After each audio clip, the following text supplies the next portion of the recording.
So, welcome to the Leathercraft Masterclass podcast, or if you're watching this on YouTube, the VODCAST. Today, I've been given a bunch of questions that I asked on various social media platforms, and I'm going to be honest, I think, so far, I get asked some really great questions sometimes, but I think this batch of questions is just about the most interesting that I've been asked so far. I've really had to think about some of these. I really dig deep to give my opinions in order to answer them. Some of them are quite simple. Some of them are about tools. Some of them are about practice. Some of them are about productivity. And some of them are a little bit about the future of leathercraft and the philosophy behind it. So I've got my questions here on a Google Doc. And so I have them all prepared in front of me. I'm just going to dive right in and start this Q&A with probably the longest question that I've been asked so far, and it's a bit multifaceted, so there are several questions inside this question, but there are 1, 2, 3, 4, 5, 6, 7, 8, 9, 10 questions overall. Okay, so exactly 10. And this first question is intriguing because it's a little bit about the future of leathercraft. The person who asked this question seems to be a little bit concerned about where it's going and where leathercraft is heading.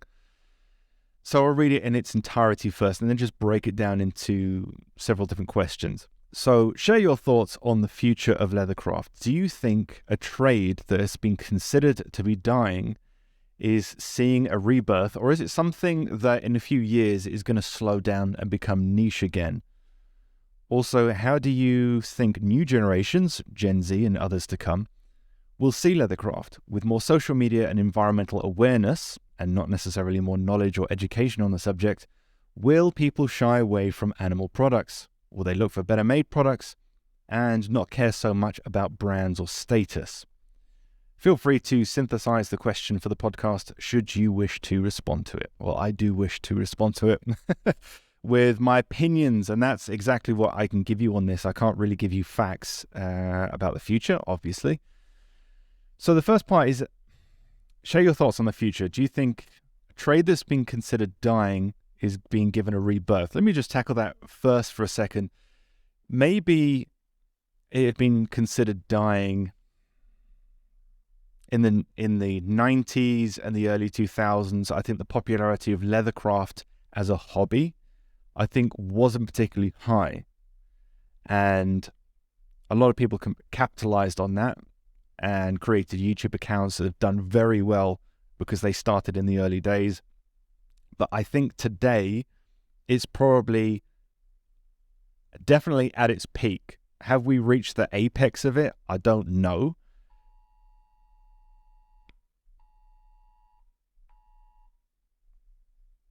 Government alert, first one in the UK ever. Interesting. At the beginning of a podcast.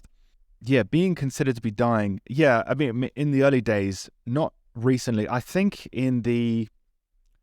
for about 2010 to 2016, it really kind of began to take off. And I think that's in part due to social media, Reddit, online forums, and just the general access to information and access to communities where people can share information and their own experiences and ask questions. I think that really started to take off. I mean, forums like leatherworker.net have been around for a very long time, but combined with social media and combined with things like Reddit, it really kind of has taken off. And I think that has really brought about an increase in interest in the craft. I also think, and this is from what I'm seeing and probably what you're seeing as well, there is many more people online selling tools, selling leather in small quantities, like individuals and small businesses, than there have ever been. And they're using social media to leverage that. So access to hardware, reinforcements, leather, patterns, online courses like my own, for example, has just risen over the last few years to a point where I think it's just leathercraft has become a lot more accessible than it ever has been. And that is really what's feeding the increase in interest in leathercraft as a hobby. So it's in my opinion, it's very far from dying out. Is it something that's in a few years going to slow down and become a niche again? Well, I still think it is quite niche. I mean, it's very small in comparison to, I don't know, let's throw some pottery, macrame, crochet, woodworking, watercolor painting, you know, just to name a few. I still think it's very niche. I don't know that many people in the flesh, in person, who actually are involved in leathercraft. I mean, I know hundreds, thousands, obviously, online from around the world. But it's not very often you bump into someone and you find out that their hobby is leathercraft. It's still quite niche. You can find a lot of other hobbies, but leathercraft I still think it is very niche. But I understand what you're saying here. And the question is geared towards, is it going to slow down again? I just don't think so. I'd see more and more tanneries now, more and more suppliers who used to only supply to larger companies and have minimum orders of like 100 skins. I see more and more of them becoming open to selling small order quantities to individual artisans. I think that's only an indicator or a sign that it's probably not going to slow down. Will things fluctuate? Yes, naturally they do, but I can't see it going downhill. But the next question, if ever it was to go downhill, this next question would actually tackle that. How do you think new generations, Gen Z and others to come, will see leathercraft with more social and environmental awareness, not necessarily education on the subject? Will people shy away from animal products? That's interesting. It'd be very easy to say yes, but then again, I remember a time in the late, maybe not in the late 80s, a bit young then, the 90s and early 2000s, where there was a huge anti-fur movement. I mean, you would see billboards, demonstrations everywhere, anti-fur, especially from organizations like PETA or PETA, P-E-T-A, using celebrities and things like that. I mean, I'm sure they still do now, but it was just so much more awareness about anti-fur all the time. And you would never see anybody wearing fur. I wouldn't see fur in any shops anywhere, even secondhand. But these days, when I go to London especially, I see quite a few people wearing fur. And if you go into any high-end stores like Harrods, for example, there are several departments in there that are selling furs of all different kinds. Now, I'm not here to give my opinion on whether furs are right or wrong, or taking skins of animals and you know, for the sake of it, and it's not a meat byproduct. I'm not giving my opinions on that at all. What I'm saying is I've observed a change in what people like and dislike. Because years ago, you walk around with fur, it's likely someone will follow you with a bucket of paint and throw it over you as some form of demonstration. But these days, it seems to be a bit more acceptable. And I think it's like anything else. It goes up and down in popularity. Do I think that new generations will shun leather? I don't know. It's just one of those things that you just can't replicate it with synthetic materials in the same way. Maybe, but if that happens, I can't see it lasting. I really can't see it lasting. I mean, leather is so ingrained in society, whether it's shoes or bags or everyday items that we all use. It's very rare to see people not using leather in some form. So could it reduce popularity with the new generations shying away from animal products? It's a possibility, but I don't think it will last. I don't think it will be a lasting trend. And there are always going to be people interested in handmade leather products and luxury goods. I can't see that being an issue. Could be wrong, but that's just my opinions here. Will they look for better made products and not care so much about brand and status? I think we're seeing that right now. I mean, I like to try and keep my finger on the pulse when it comes to online influencers, especially on YouTube channels where people are purchasing luxury leather goods, and channels all about luxury bags, high-end designer bags. I like to watch these, not mainly because it interests me in the sense of purchasing. It interests me in the sense of I like to see what the trends are and what people are talking about and their thoughts on it. And one trend that I'm seeing at the moment that's happening right now is a trend of shunning the big labels. And when I say big labels, I'm talking about the logos on the side of bags, on the side of t-shirts, on the side of shoes. It seems that many people are kind of moving away from the overt in-your-face logo thing, which I never liked, to be honest. I don't actually like any logos on anything personally, but I am seeing that as a new trend, people moving away from that. So will they look for better made products, not care so much about brands and status? I think human nature is never going to forget about status, whether that is, look at me, look how much I embrace minimalism, look how environmentally conscious I am, look how I don't buy from these brands because they do testing on animals, for example. I mean, all of that is virtue signaling in order to gain some kind of status within a specific group. So we're never going to get rid of status. That's always going to be inbuilt into our DNA. Whether they care so much about brands or not, again, like anything, I sound like a stuck record here, but I think it goes up and down in popularity over time. Are people going to not care about brands?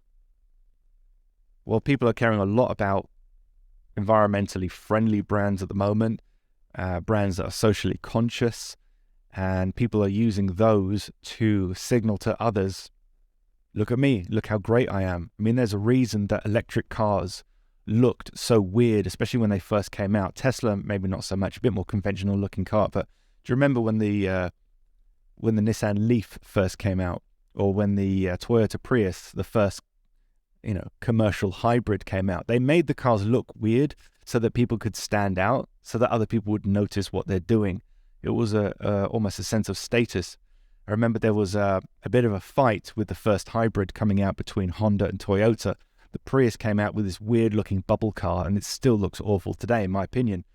But Honda went a different route and decided to come out with a hybrid, but they used their conventional Civic. Well, Honda got their ass handed to them because people didn't want to buy a Civic because other people might think it's just a regular petrol car. Whereas if they wanted to show others that they were environmentally conscious and they were morally superior in some way, perhaps, they bought the Prius, because when you see that, everybody knew what that car was because it didn't look like anything else. It really stood out. Okay, it was a brand, it was a label, it was status. And that comes from a podcast I was recently listening to about the marketing psychology behind why Toyota did so well with the Prius when it was an obviously unconventional looking car, shall we say. Some might say ugly. But yeah, that's just something to note. Will they look for better made products? That one I'm not 100% sure about. Everybody wants a better made product, for sure. If you have a choice between two and the only differentiating factor is one's better made, say handmade, or more time is spent making it. But will the new generations look for better made products? That's difficult to say. Very difficult to say. So thank you for your question. Very intelligent question, a very interesting question. And all I can give you is my opinion on what I've seen so far. So let's move on to the next question, number 2. What do you see as the future for high margin leather goods outside of handbags? Okay, so high margin leather goods, luxury leather goods, goods that have a high margin where you're making good money from them. Should we be making leather bags for virtual reality headsets? In brackets, just kidding, don't actually think we should do this, but it's an example. I don't think it's a bad example. I've said in previous podcasts that if you're looking for something different to make, if you want to make something outside of a bag, a wallet, a card wallet, and the top 10 most popular crafts in leathercraft, most popular products in leathercraft, should I say, then looking for new technology and creating leather goods in order to carry that technology or protect that technology. I remember when Leica was really popular. It's still popular today, but they went through a phase where Leica cameras, high-end, very expensive cameras, very traditional-looking cameras, were very, very popular.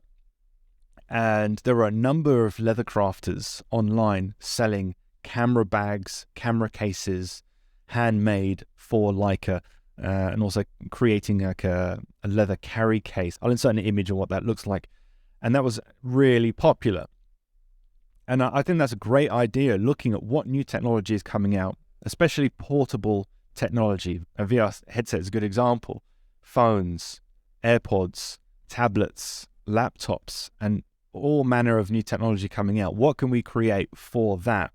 Because it's constantly evolving, constantly changing, and it's easy to be quite quick to put out a product. New technology comes onto the market, maybe the carry case that comes with it is subpar.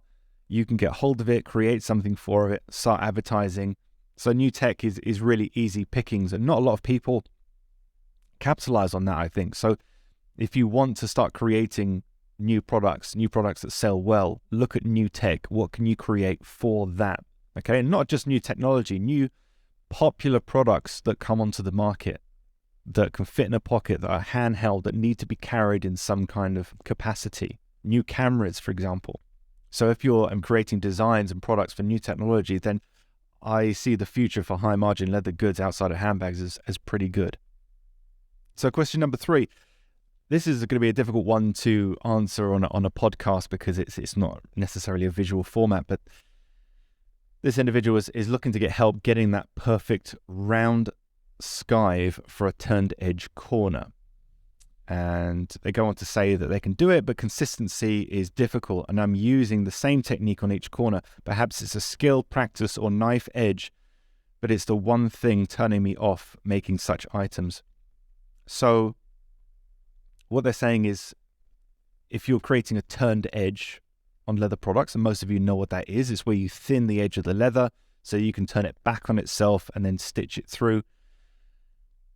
One of the challenges is on a straight, if you're skiving a piece of leather straight, it's not difficult, but creating a skive on a corner can be a bit of a challenge. So what's some techniques?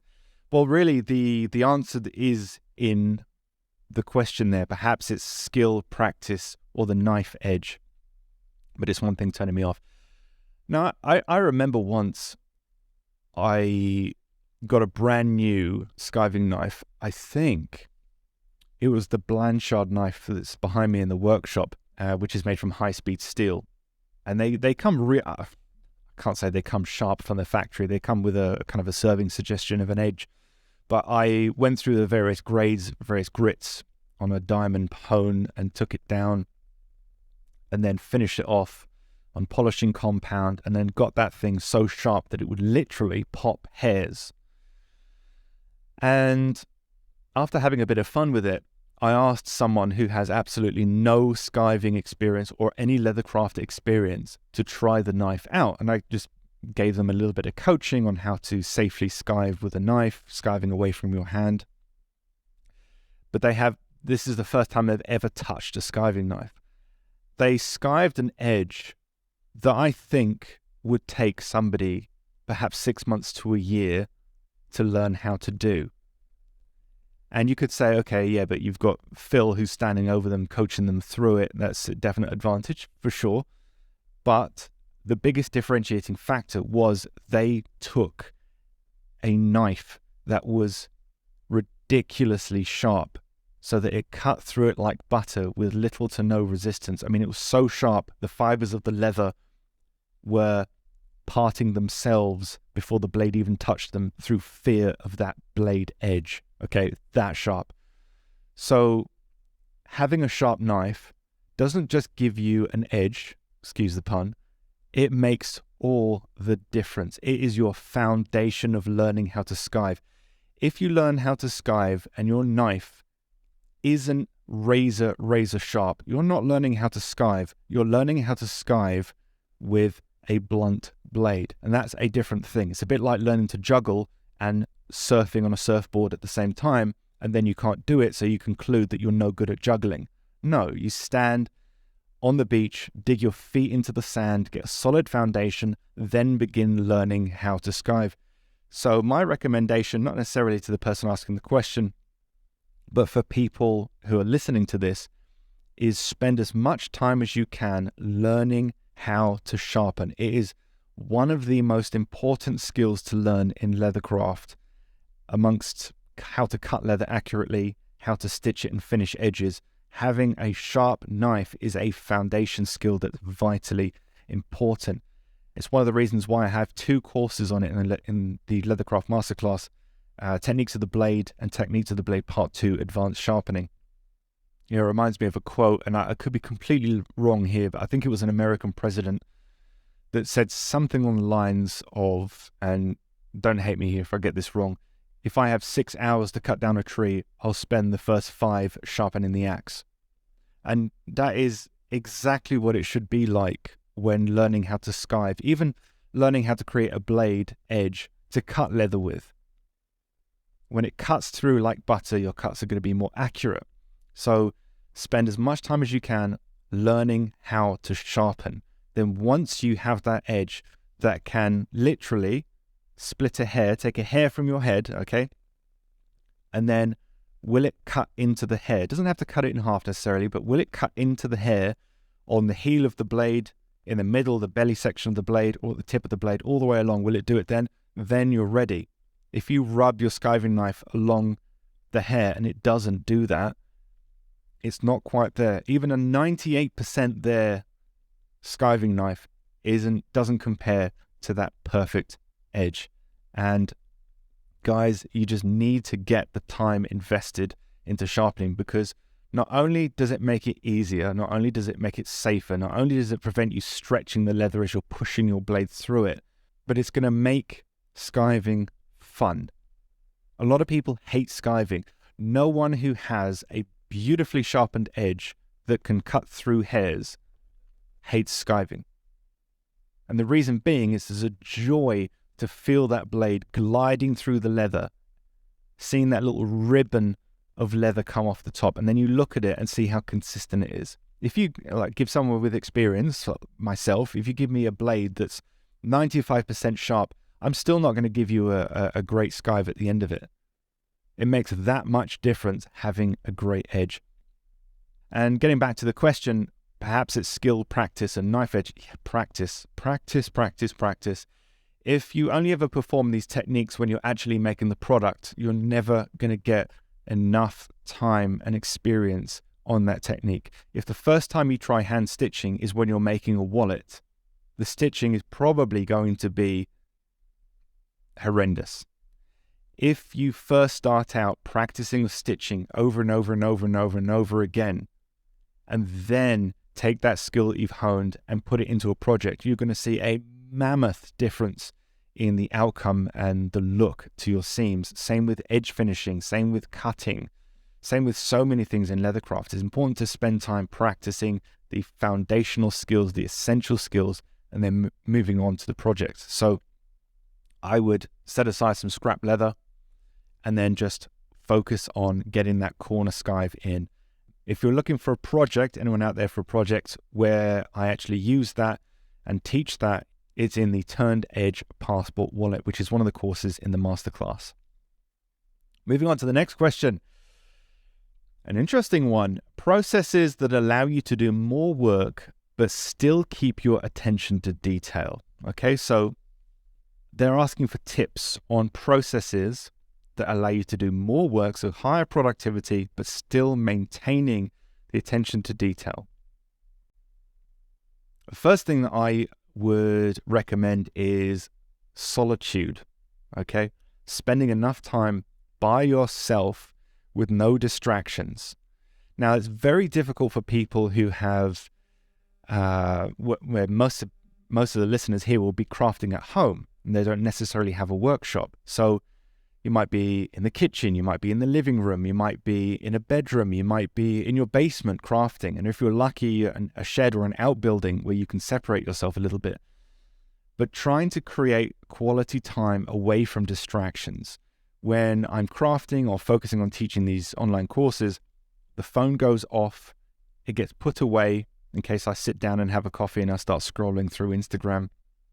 It gets put away so that I'm not distracted. If somebody needs to contact me, they would have to do it through I'm not going to say her wake word, but let's say it rhymes with Kubrexa.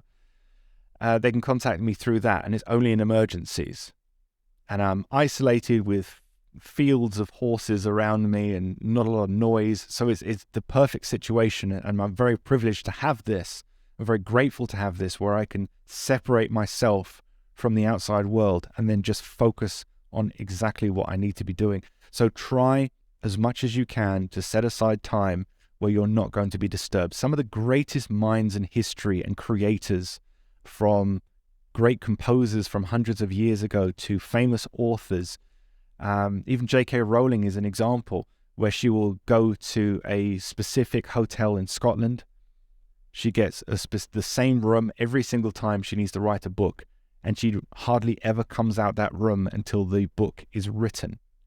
Nobody disturbs her, nobody contacts her, nobody knocks on the door during certain hours, and she's just left to do her thing. She's trying to get into work flow, that flow state. And that is what I recommend to you, because once you're in flow state, you accomplish so much more. And not only that, you're able to focus exactly on what you're doing with no distractions in between. So not only does your workflow improve, but your attention to detail is going to be that much greater.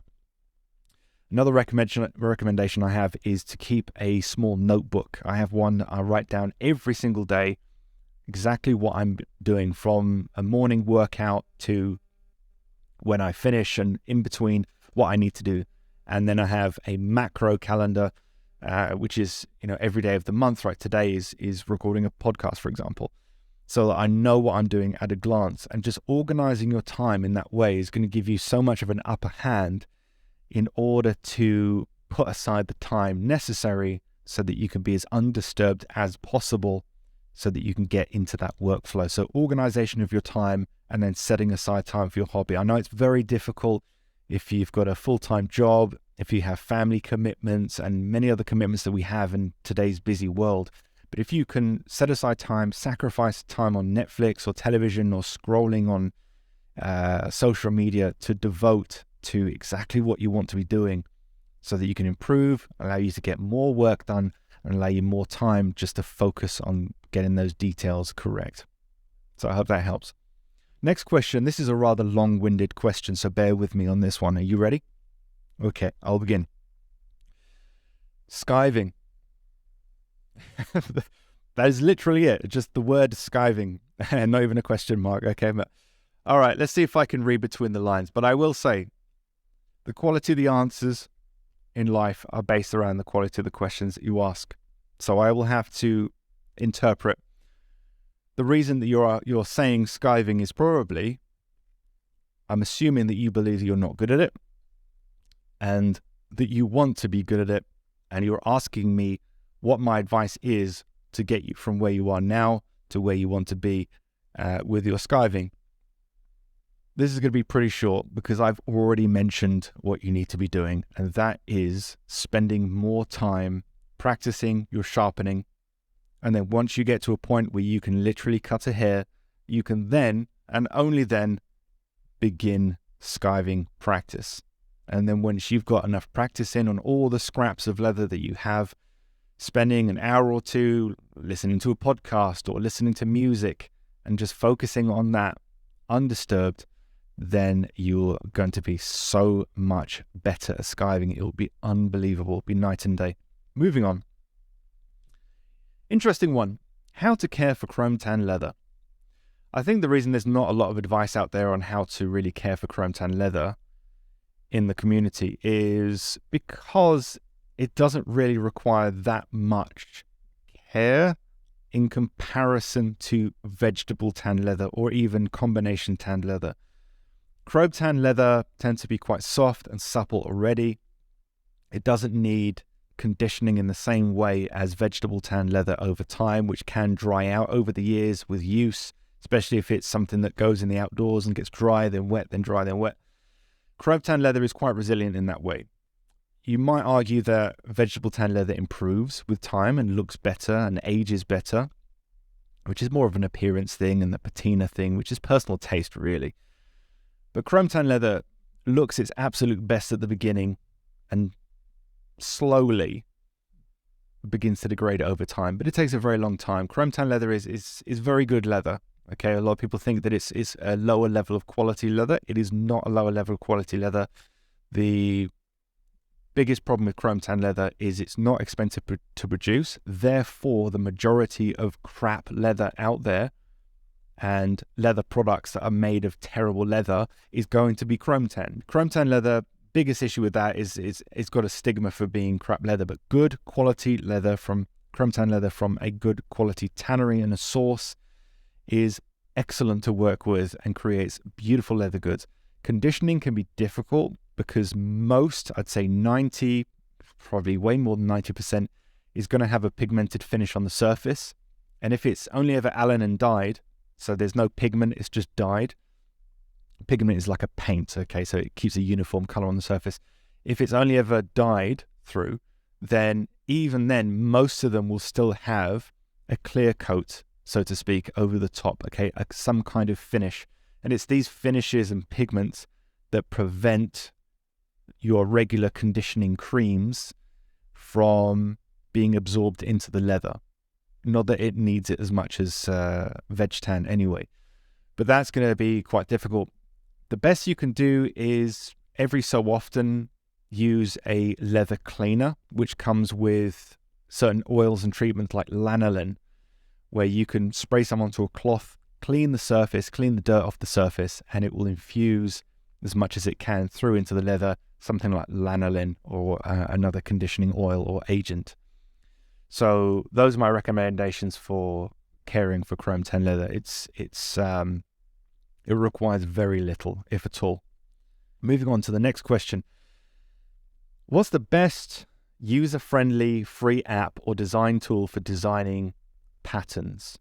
Here's the thing. I still mostly design and create patterns by hand with a pencil, a blank sheet of paper, and a ruler. I'm a little bit old school in that way.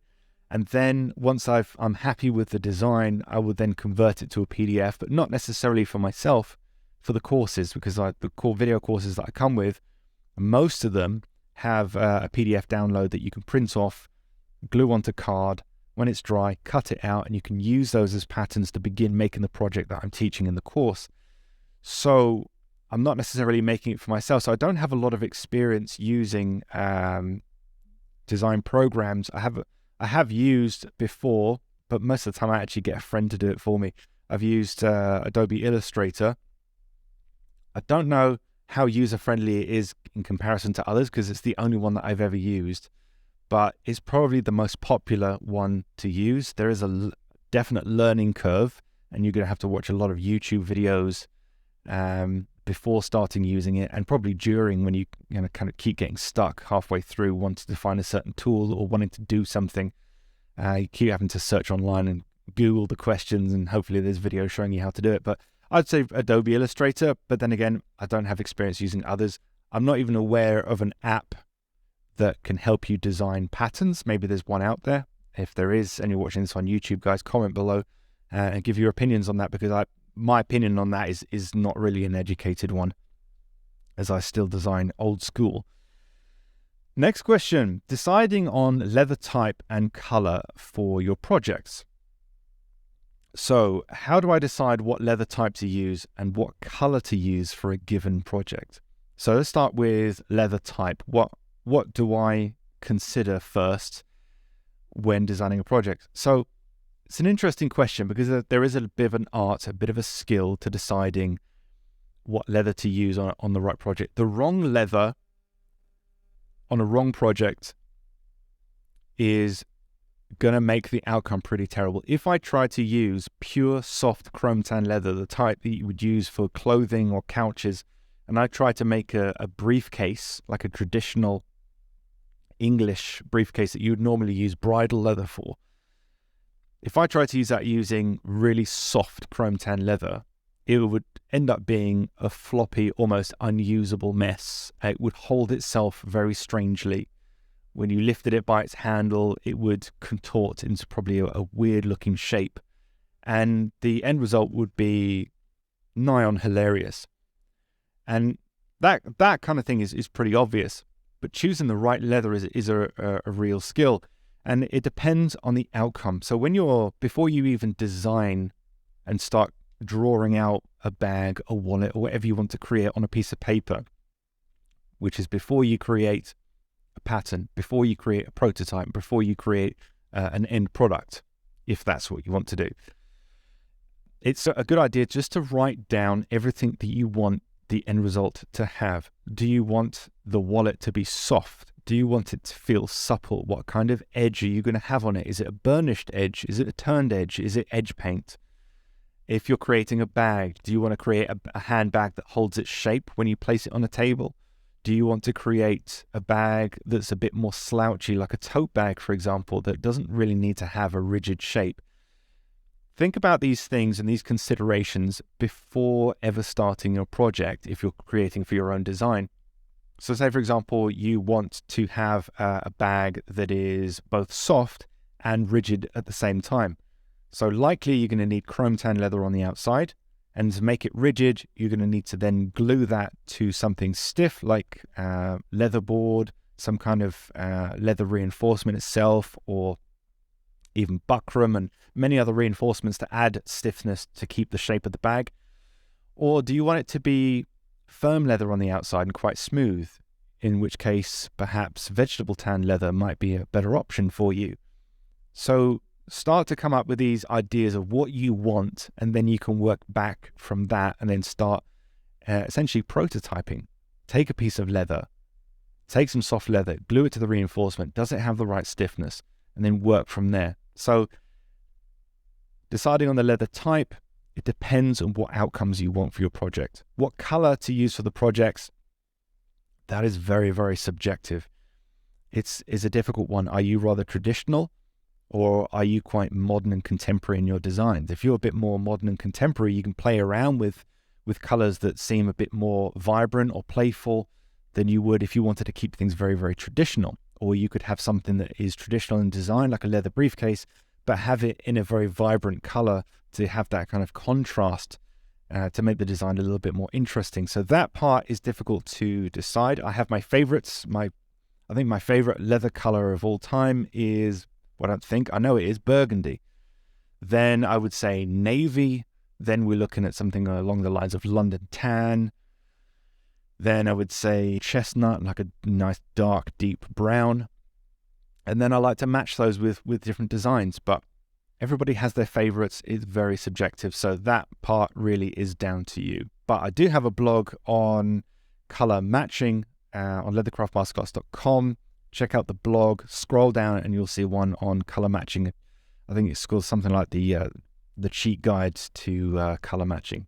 Next question is not actually a question, it's a statement. Melted beeswax on leather handle. That was a nice touch. I think they're talking about the leather handle alligator leather handle that I put on a hammer that I used for trunk making and the like. It's like a saddlery hammer where I used melted, well, it wasn't melted beeswax, it was beeswax mixed with olive oil, and it was cedarwood oil, which gives it a nice smell, but also helps prevent bacteria build up, mold, and things like that in the leather.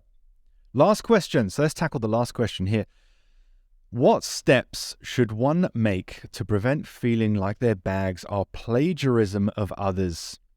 Some shapes and locking mechanisms are so iconic that it makes me afraid of using them. For example, the Birkin lock. It always feels like plagiarism, even though someone else might have used it before. I understand exactly what you're talking about. I feel exactly the same way. It's very difficult, a very contentious subject. People really do have very polarizing opinions on what is plagiarism or copying, okay? Or taking the design of someone else and making an homage or homage, depending where you're from, on that. I, as much as I can, try and be as original as possible. I have my own philosophy and feelings on copying. I don't like it. Even if I really like the design on something, I just can't bring myself to make it. That's my own problem. That's no one else's problem, and I don't judge other people that want to take ideas from famous bags or maybe even other makers with permission. But I really, as much as I can, try and make it original. Have I ever made something where it probably looks like something else that I've seen in the past without realizing it? I guarantee that I have at some point. If currently the English briefcase that I'm making, is it similar to any number of other brands out there that make English-style leather briefcases. Yeah, it's going to be very close in a lot of ways. But when you're talking handbags, that really, I mean, if you look at some of the top designer brands out there, so almost every single one of them has the DNA in at least one or two of their handbags of the Kelly, the Hermes Kelly. It's such an iconic design that you can see it. Just sometimes walking through Harrods into the different departments, whether it's Loewe, whether it's Gucci, whether it's Givenchy, or any number of high-end brands, you can see on some of their bags just that essence of Hermes iconic bags. Sometimes the Birkin, but often you can look at it and go, yeah, there's some part of that. You can just tell by the little strap that comes around the side, or the gusset shape, or the overall shape of it. There's some kind of Kelly bag DNA in there. And it's so difficult to separate yourself from famous bags because there's just so many varieties out there that you can come up with something that you think is completely unique, but it in some aspect is going to be very similar to a bag that somebody else has made or another brand has produced. In fact, there was an interesting story. I went to Musée du Bagage, which is a baggage museum in France. Where is it now? It's in eastern France, is Alsace. Good friend of mine, Jean-Philippe, and his wife very kindly hosted me about 3 years ago now, 4 years ago? No, about 3 years ago, for the day where I came to visit them, and they took me to a museum, and they very kindly put a lot of their pieces in the museum and donate the pieces to the museum. Okay, so Jean-Philippe has a brand, Le Malincoin it's called, and they refurbish trunks, cases, and vintage bags and pieces like that. And he donated a lot of them to the museum. And they gave me a guided tour of the museum in person, which was really nice, fantastic day out. And if ever you're in France, especially around the region of Alsace, even just for the food and the wine, guys, oh God, beautiful place, beautiful, beautiful place. But check out the Musée du Bagage because it's fantastic and it's a paradise for people, especially if you love vintage leather goods. But it's not just about bags and cases and trunks. There are all sorts of leather trinkets and items in there throughout history, from the 1800s up until modern times. But while I was getting a tour, something caught my eye, and I looked across the room and I saw what at first glance looked like a rather odd-looking Birkin bag, but obviously it wasn't. And it was a vintage piece. It was probably predating the Birkin by about, 50 to 70 years. But it had that flap over the top. It had the leather strap coming round the front to lock it into place. The locking mechanism from Hermes wasn't there, but the shape of the bag, the look of the bag, the design of the bag was just, that's the original Birkin. And as I got closer, I realized it was made by Louis Vuitton, and it wasn't a handbag. In fact, it was a laundry bag. And it was a laundry bag that you would have in a trunk. So when wealthy people would travel at that time, they would take this around with them. And when they're staying in their hotels, they would fill this bag with laundry and hand it to a porter or whatever and take it away and have fresh clothes brought back. And I was thinking, are you kidding me? That's where the essence of that design came from, because you look at it and you think there's no way that whoever designed the Birkin for Jane Birkin didn't have that in mind. And I instantly kind of questioned that story that it was designed by the chief designer at Hermes or something like that on a plane with Jane Birkin on a napkin.